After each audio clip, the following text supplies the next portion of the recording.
JL here. In this video, I'm going to show you how to create a Devin AI account. So to do this is pretty simple. So we'll go to preview.devin.ai as you can see in your screens right here. And then basically you'll have to press this request access button to create an account. Then you will be transferred to this own website right here. So you will have to get started with Devin. So you will have to be personal or enterprise. You'll have to choose from those. So here we're going to place our name, JL. So we're going to place your last name, RAR, and then your company name. So let's just say tech tutor right here as we are. So job title, so we are video specialist, and then your email right here. Of course, we're gonna use our random email.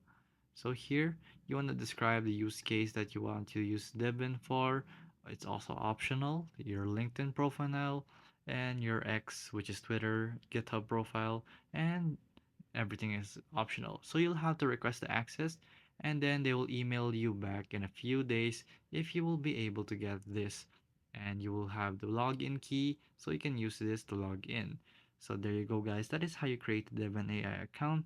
If this video was useful, please hit the like button and don't forget to subscribe.